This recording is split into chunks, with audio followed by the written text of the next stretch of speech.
Most people spend years consuming self-improvement content. They read books. They watch videos. They listen to podcasts. They fill their minds with advice about habits, discipline, productivity, and success. And yet, for most of them, nothing changes. They know more, but remain the same. They've accumulated information without transformation. The missing piece is creation. When you shift from consuming content to creating it, something fundamental changes. You're no longer just receiving information. You're processing it, organizing it, making it your own, and sharing it with others. The act of creation forces you to grow in ways that consumption never can. Here's how creating content develops you, often faster and more deeply than any course or book ever could. Number 1. It forces you to organize your thinking. When you consume content, you can be passive. You can listen to a podcast while driving, half paying attention. When you create content, that's impossible. You have to take scattered ideas and shape them into something coherent. You have to find the thread that connects one thought to the next. You don't truly understand something until you've tried to explain it clearly to someone else. The act of creation reveals the gaps in your understanding and turns vague impressions into structured knowledge. Number 2. It keeps you constantly learning. When you commit to creating content regularly, you can't afford to run out of things to say. This need drives you to keep learning. You find yourself reading more, watching more, exploring topics you might have ignored. And here's what makes this different from casual learning. When you learn with the intention of teaching, you pay closer attention. You take better notes. Learning for yourself can be shallow. Learning to teach goes deep. Number 3.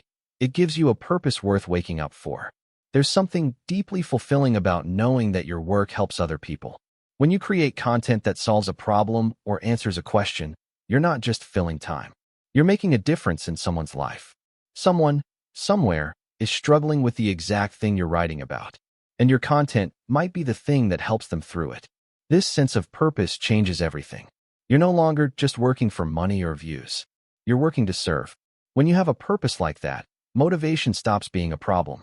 You don't need to force yourself to create. You want to create because someone out there needs what you have to offer. Number 4. It builds relationships and opens doors. Content creation is not a solitary act. When you publish something, you invite others into a conversation. Over time, the content you create becomes a portfolio of your thinking. This attracts opportunities, partnerships, collaborations, client inquiries. People who resonate with your work will reach out. Doors will open that you didn't even know existed. And beyond professional opportunities, content creation connects you with like-minded people. You find your tribe. These relationships enrich your life in ways that go far beyond career advancement. Number 5. It builds self-discipline. Creating content consistently is hard. There are days when you don't feel like it. Days when you have nothing to say. Showing up anyway builds a kind of discipline that transfers to every other area of your life. You learn to act without motivation. You learn to produce without perfect conditions. You learn to keep commitments to yourself. Number 6. It overcomes the fear of judgment. Publishing your thoughts for the world to see is terrifying. Every creator knows the hesitation before hitting publish. But here's what happens when you publish anyway. You survive. The world doesn't end. And over time, you become less sensitive to criticism. You develop a thicker skin. You stop outsourcing your self-worth to strangers. You can't overcome the fear of judgment by reading about it. You can only overcome it by putting yourself in situations where you might be judged and discovering that you're still standing. Number 7. It clarifies your identity. When you create content consistently, you start to notice patterns. Certain topics draw you back again and again. Certain ways of expressing yourself feel more authentic. Over time, your content becomes a mirror. It reflects back to you who you are, what you care about, what you believe. You're not just sharing ideas with the world. You're discovering yourself in the process. Number 8. It creates a body of work that compounds. Every piece of content you create is an asset. It doesn't disappear when you stop working on it. An article you wrote a year ago can still attract readers today. Over time, these individual pieces accumulate into a body of work. That body of work becomes your reputation. It becomes proof of your expertise. This is the compound effect applied to personal development. Small, consistent acts of creation, repeated over months and years, produce a transformation that is invisible day to day but undeniable over time. Most people consume their way through life. They read, watch, listen, and scroll. They fill their minds with other people's ideas and wonder why their own thinking never develops.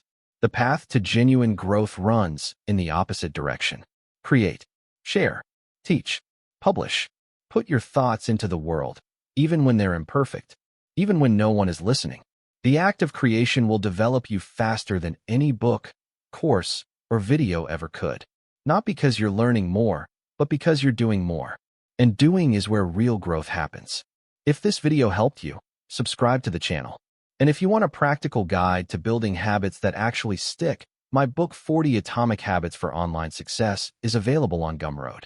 The link is in the description. Thanks for watching. I'll see you in the next one.